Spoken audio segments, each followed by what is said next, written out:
যার টিকি ধরে রাজনীতি করো সে মাথা নিচু করে মমতা ব্যানার্জিকে প্রণাম করে, আর তুমি মমতা ব্যানার্জির দাম জিজ্ঞেস করছো। এই মমতা ব্যানার্জির দাম বাংলার 10 কোটি মানুষের দাম, সতীশ সামন্তর বিপ্লবী মাটির দাম।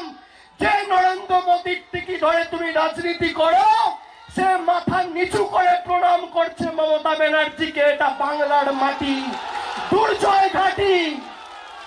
এই মাটিকে কলুষিত হতে দেবেন না, কলঙ্কিত হতে দেবেন না। দেখুন এই মমতা বন্দ্যোপাধ্যায়ের দাম, ক্ষমতা আছে অভিজিৎ বাবু, আপনার দামটা তো সবাই জানে, বিজেপির তমলুকের টিকিট।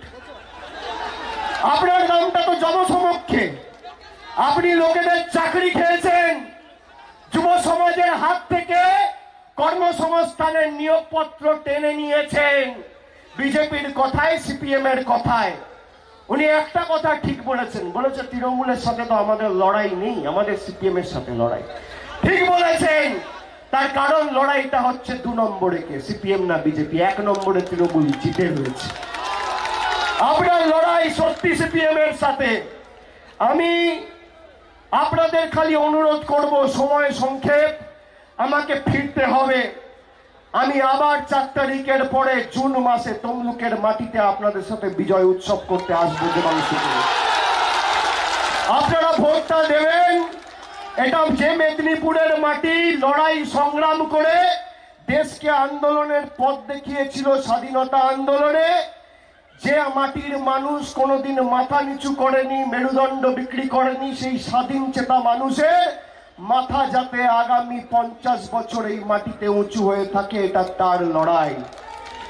এটা যে আমাদের মাটিকে কলুষিত কলঙ্কিত করেছে, কখনো গরিব মানুষের টাকা আটকে, কখনো সন্দেশখালির মতো মিথ্যে ঘটনা করে মহিলাদের সম্ভ্রম 2000 টাকায় লুণ্ঠিত করে দিল্লির তল্পি বাহকার কৃতদাসত্ব করে যারা বিক্রি করেছে দিল্লির কাছে, তাদেরকে উচিত শিক্ষা দেওয়ার লড়াই। আমি আপনাদের খালি অনুরোধ করব, মাথা উঁচু করে ভোটটা দেবেন। সবাই নিজের ভোট মাথা উঁচু করে আগামী 25 তারিখ দেবেন। তমলুকে যে লড়ছে দেবাংশুর বোতাম 2 নম্বর, আমার বোতামও 2 নম্বর। আপনারা 25 তারিখে কোমরটা ভাঙবেন, আর 1 তারিখে যখন ডায়মন্ড হারবারে ভোটটা হবে আমি এদের মাজা সহ ঘাড় ভাঙবো এবং বহিরাগতদের বিদায় দেব।